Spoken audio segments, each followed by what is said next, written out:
Executive Officer of Ghana Cocoa Board, Mr. Joseph Boahen-Addo, has justified the government's recent increase in the producer price of cocoa for the ongoing cocoa crop season. Last week, the Ghana Cocoa Board announced a 58.26% increase in the producer price of cocoa, with the price per bag pegged at 2,070 Ghana cedis for the rest of the 2023-2024 crop year. Cocoa Board also pegged the new producer price at 33,120 Ghana cedis per ton, which is up from the previous 20,928 Ghana cedis per ton.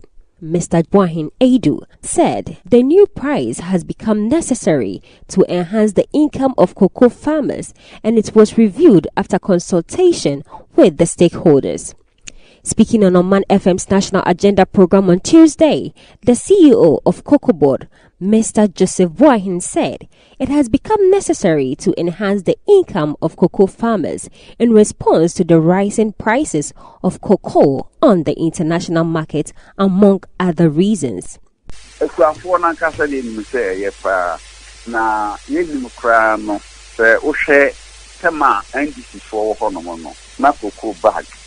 475 Ghana.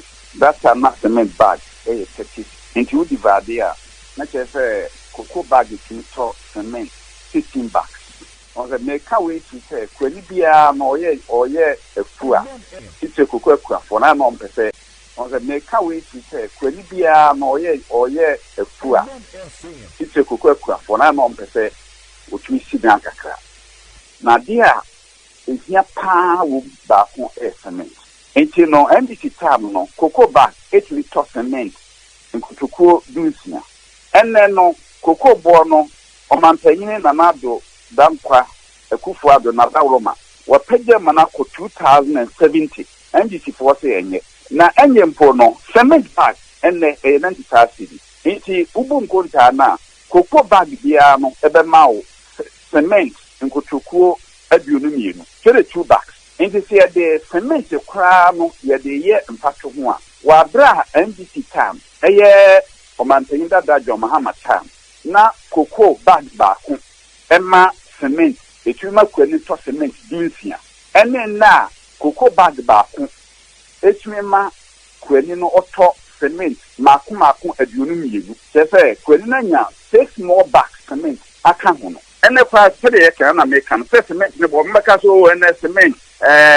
Ne bona akosoro ewosoro ene ade beni nya ne se ewosoro nyina achi no etnito cement maku aduonu mienu wa bra nji sitam no cocoa bag baako eto cement dunsia enti na kuafo na mpantoto na mado ne John Mahama MPP ni NDC kwa de ne.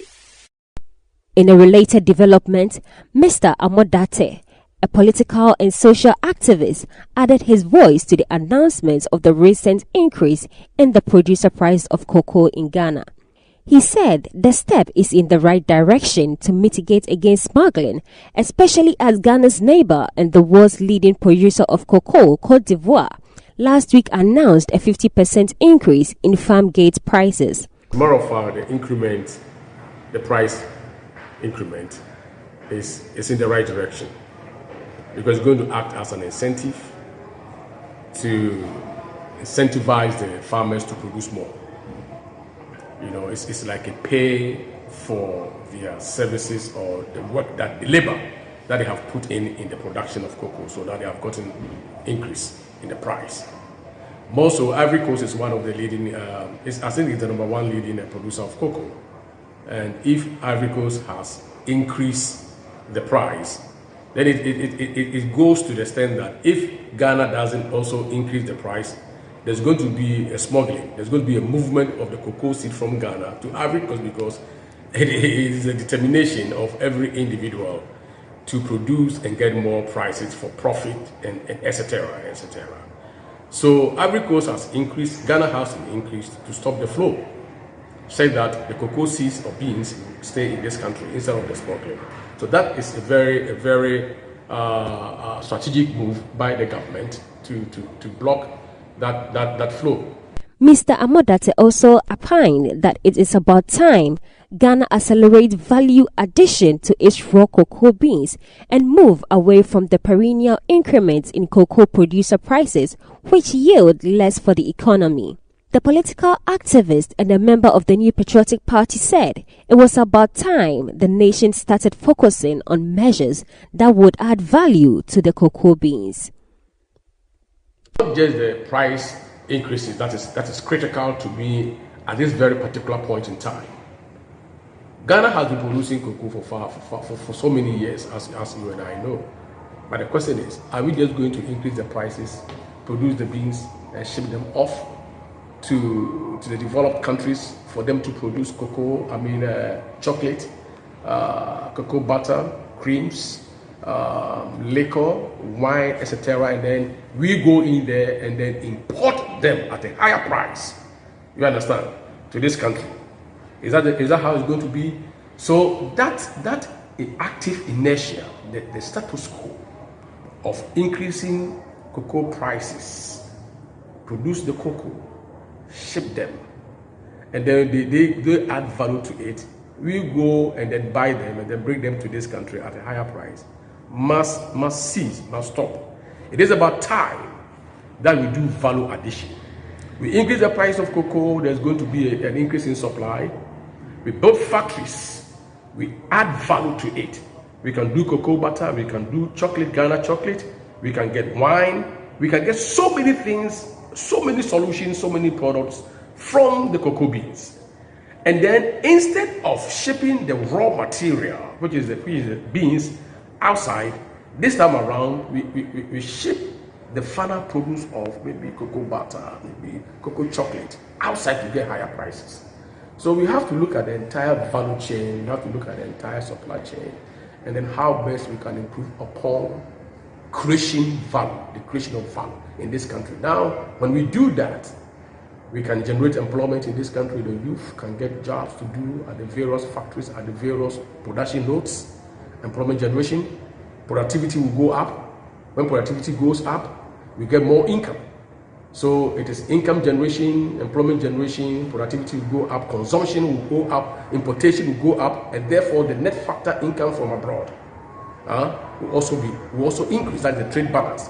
Instead of importing cocoa finished products, this time around we are exporting cocoa finished products, and therefore our export will, in a way, will exceed that of our imports, and that will bring our trade balance down, and our foreign reserves will also go up. So for me, we have to look beyond the increases in the prices of cocoa to the farmers and think of how do we be more innovative, more strategic in building factories, such that the economy of Ghana in itself will expand through the creation of extra economic activities in this country. So government has to look at it from all perspectives of the economy and ensure that the right thing is done.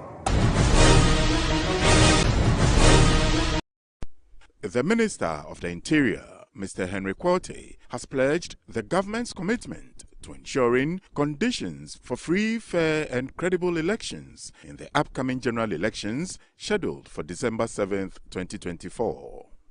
In this regard, the Interior Minister has charged the Ghana Police Service to effectively discharge their duties with the utmost professionalism and especially deal with miscreants on social media who intend to cause fear and panic during the election period.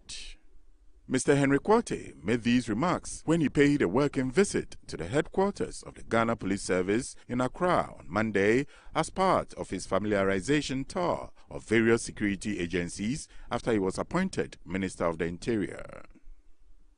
The Interior Minister, in his address to the police officers, highlighted government's drive since 2017 to resource and retool the police service for greater efficiency. Nana Adodankwa Akufo-addo, in recognition of the difficulties and dangers confronting the security services and the discharge of their duties, remains committed to resourcing the service through the provision of adequate personnel and logistics to enable them to deliver on their mandates. And in so doing, may I draw our attention to the comparative analysis. In 2016, your staff strength was around 33,213. In 2023, your staff strength was 46,116. So between 2017 to 2023, the Nana Addo Dankwa Bawumia-led government has increased the staff strength to about 12,903. Again, over 2,500 personnel stationed in Accra and Kumasi have been trained in high-risk operations to respond to critical operational situations. Quarter used the occasion to commend the police service for effectively reducing the crime rate in the country through various measures, including visibility and improved logistics. By the grace of God, the Ghana Police Service can boast of 1,854 vehicles, motorbikes. You have 3,954. And since independence, this is unprecedented. The Ghana Police Service has helicopters.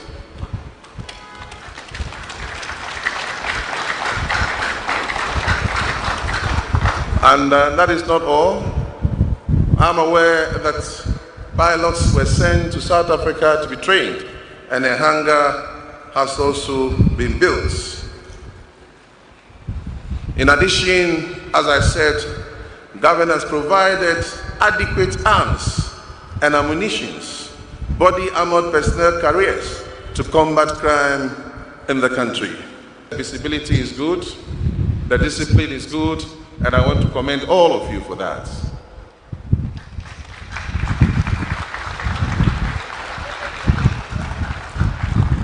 Crime rate has gone down tremendously thanks to the good work, the collaborative efforts, the joint operations with other security and intelligence agencies. Mr. Henry Quartey, who is also the Member of Parliament for Yawaso Central in the Greater Accra region, chastised some negative activities of the police service in particular and the security services in general and urged them to remain disciplined to keep the country safe and secure. I must be quick to caution, just as I did at the Ghana Immigration Service. This is an election year, and by the grace of God, we will ensure free, fair, transparent elections before, during, and after the 2024 elections. May I now respectfully say that our duty is to serve God and country. A few reports have come to my desk, and I don't want to go too deep into it. Some of us, and I choose my words carefully, some personnel have made it a point that their actions are deliberately geared at sabotaging government. That should not be happening again. Don't stop cars and unnecessarily impound them. Discretion must be applied. On the elections in December, the Interior Minister reiterated government's commitment to providing an enabling atmosphere for free, fair and credible elections and called on the Ghana Police Service to clamp down on any wrongdoer who threatens the peace and security of the country by creating fear and panic, especially on social media. 2024 is around the corner. And by God, so long as we live on this earth, I can assure you that we will ensure that this elections is free and fair. I want to repeat that we will not interfere in the elections. We will allow a free, fair, and a transparent elections. And also, just to let you know that government will continue to retool the police service. It means before the elections, we shall do our best to give the Ghana police more accoutrement to be able to discharge your duties professionally. IGP, I know that we have passed a law in Parliament, the forced publication. Social media has become a space where everybody threatens everybody and says anything anyhow. As IGP, you have the powers with you. People sit in the comforts of their rooms and they threaten. Oh, on the day of elections, you bet you chow. Anybody who makes those remarks will go after you. God! Because God! Shut! Your statements, your actions should not incite the public. It must not create fear and panic in the public. Free speech, free association, free movement, but we must be guided by our statements not to create fear and panic. Stop that! Ice! It is not to victimize anybody, but it is to follow the law to the letter. The Inspector General of Police, Dr. George Akufo-Addo, for his part, pledged the commitment of the police service to remain truly professional in ensuring the peace, safety and security of all Ghanaians. Me to congratulate you on your appointment as the sector minister. It gives us a great delight to have you as the Minister for the Interior at this time. And as we welcome you to the headquarters, we want to assure you of our infringement, commitment and support of you and of your leadership of the ministry of which the police is a part, to ensure that Ghana, our beloved country, continue to be at peace with itself. Permit me at this point to thank profusely His Excellency the President of the Republic, Nana Addo Akufo-Addo, for the support that he has extended to the police service since he took the realm of office as the President of the Republic, that has actually changed the dynamics when it comes to policing in this country. From resources, in physical terms, in both hard and soft, and also from encouragement from him, we have come this far as an institution in our quest to become the best institution in the country and a reference point for the rest of the world. At this point, as part of my welcome remarks, commend all the officers and men of the police service, from the last person to the highest rank, for the sacrifices you have been making to ensure that this country of ours continue to enjoy peace, security, law, and order. And by that, I also would like to say that the collaboration and the partnership between us and the other sister security agencies have been very refreshing, and this is what has brought us together in a manner that, in a spirit of teamwork, we've been able to do so much for this country, whereby it has become the envy within the sub-region and beyond. Two transport unions have announced an increase in transport fares effective Saturday, April 13th, 2024, while the Ghana Private Road Transport Union, GPRTU, says it will act after it meets with the government on the proposed hike in transport fares in Ghana. The two unions are the Concerned Drivers Association of Ghana and the Transport Operators of Ghana. According to the two transport operators, the move was in response to the recent surge in petroleum prices. In a statement issued on Monday, April 8, 2024, the Concerned Drivers Association of Ghana and the Transport Operators of Ghana announced a 15% increase for short distance or intracity transport and a 20% increase for intercity or long distance transport. They also announced a 15% hike for taxi services and an increment from 10 Ghana cedis to 15 Ghana cedis for short distance taxi service.